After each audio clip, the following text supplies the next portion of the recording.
Самолетом из московского аэропорта Внуково в Сунжу прилетела делегация Российской ассоциации героев, состоящая из 22 героев России и 1 героя Советского Союза. Все они участвуют в акции «Вахта героев Отечества». Встречали гостей члены регионального отделения ассоциации Абукар Костоев и Руслан Нальгиев, а также председатель правительства Руслан Гагиев. Это очень благое дело для подрастающего поколения, воспитания в них дух патриотизма и вообще воинского направления.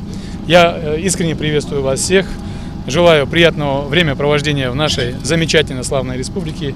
Удачи вам всем. 21 аудитория, им посчастливится пообщаться с героями, задать вопросы, пофотографироваться и так далее, так далее. Это у нас самая главная суть нашей работы – это встреча с детьми. «Вахта героев» – это акция, направленная на воспитание патриотизма в молодежной среде. Она проводится во всех регионах страны. В Ингушетии данное мероприятие проходит уже 2-й раз. Встречаете вы превосходно. Мы постараемся поработать с молодежью, с детьми в рамках программы патриотического воспитания. Очень благодарны за прием. Мне очень приятно видеть страну орлов, богатырей, тружеников.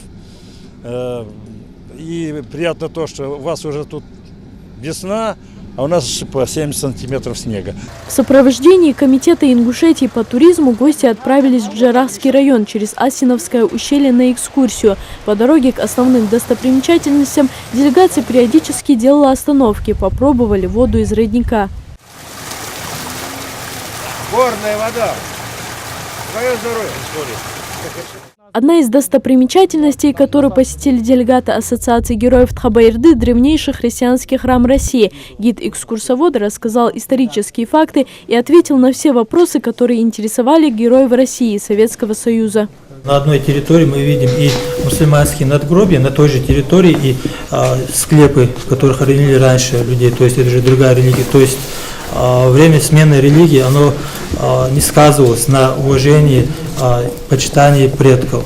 Далее делегация направилась по дороге к башенному комплексу во Внушке. Многие участники акции «Вахта героев» подобные памятники архитектуры видят впервые. Соответственно, это путешествие по горной Ингушетии вызывает большой интерес. Участие в вахте для каждого героя имеет свою ценность.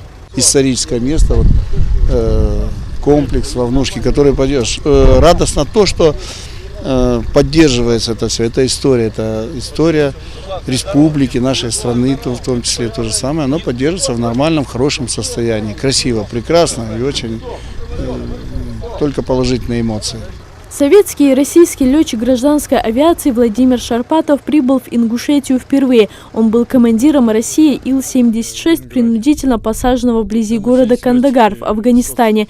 Спустя год, в августе, экипаж самолета совершил побег из плена. Именно его судьбу описывают в фильме «Кандагар», снятого в 2010 году. В роли Шарпатова в нем снялся Александр Балуев. Но о настоящих событиях и в деталях он планирует рассказать во время встреч со школьниками. А вот мой могучий самолет 90 тонн топлива может заправить. 90 тонн топлива заправил, и вот идешь 5 часов, 7 часов, 11 часов со скоростью 900 км в час. Керосин кончается, Россия не кончается. Ну как тут не быть патриотом? Вот. Рассказываю об этом, ну и многое другое такое. Вахта героев Ингушетии продлится до 7 марта. За это время члены Российской ассоциации героев посетят Аллею Матери, Башню Согласия, Мемориал памяти и славы, проведут уроки мужества в образовательных учреждениях, в том числе в Ингушском государственном университете. Для молодежи это большой шанс пообщаться с такими людьми, которые являются живой историей, свидетелями значимых событий мира. Залина Могушкова, Рамзан Зурабов, Новости 24.